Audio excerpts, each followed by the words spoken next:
Berarti harus sehat, kemudian ya, anak Indonesia hebat, kemudian menuju Indonesia Emas tahun 2045.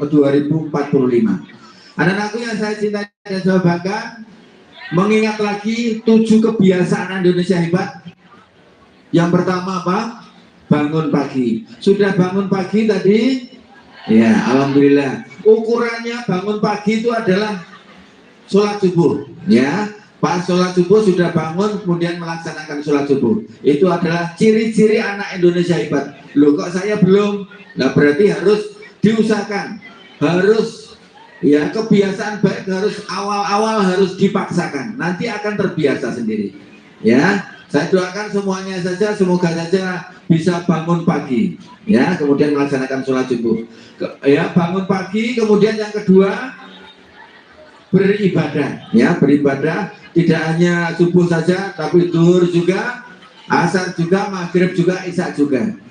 Yang laki-laki utamanya lebih sempurna lagi dengan sholat berjamaah. Alhamdulillah, sholat zuhur berjamaah di masjid kita di musola SMP 1 Pagerbaran sudah terbiasa, ya. Ajak teman kalian, yuk sholat subuh, sholat zuhur berjamaah di masjid, ya, di musola SMP 1 Pagerbaran.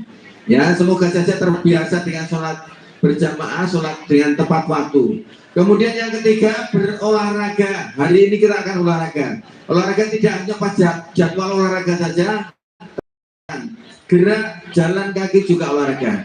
Kemudian berikutnya, halo, coba berdiri semuanya. Anak Indonesia hebat harus, ya, ayo berdiri semuanya. Ayo berdiri. Kalian harus punya fisik yang kuat. Ayo berdiri semuanya. Mas, kelas 9. Jangan jadi anak yang kelemprak-kelemprak, tidak punya tenaga.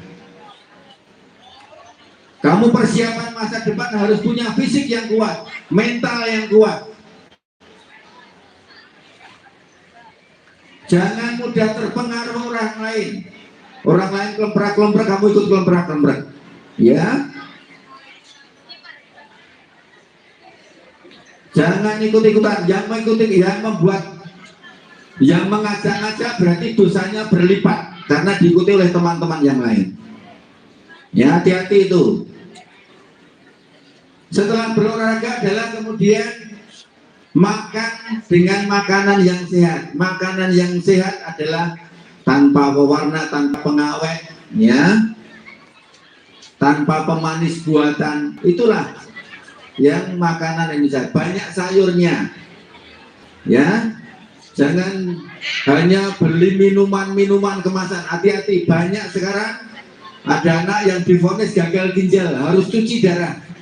Di Jakarta sudah mulai mengejala. Makanya Menteri Pendidikan ini luar biasa, ya, harus makan dengan makanan yang sehat. Kemudian berikutnya, rajin belajar. Tetap kita rajin belajar dimanapun sebagai tempat belajar, di sekolah, di halaman, di lapangan, di tempat perpustakaan dan yang lain, kita gunakan sebagai tempat untuk belajar. Kemudian berikutnya yang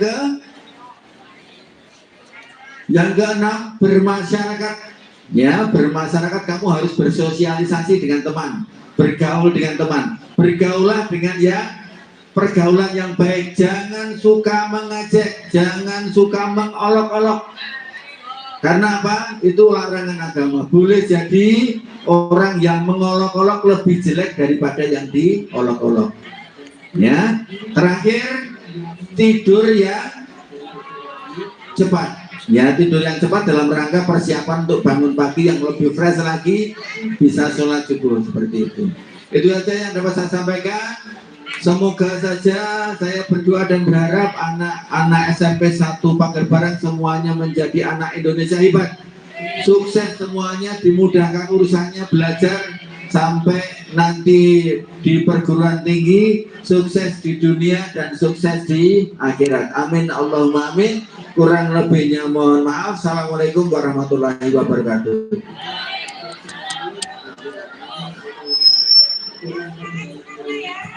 Selanjutnya doa bersama yang akan dipimpin oleh Ustadz Sumito. Pada Ustadz Sumito dipersilakan. Assalamualaikum warahmatullahi wabarakatuh.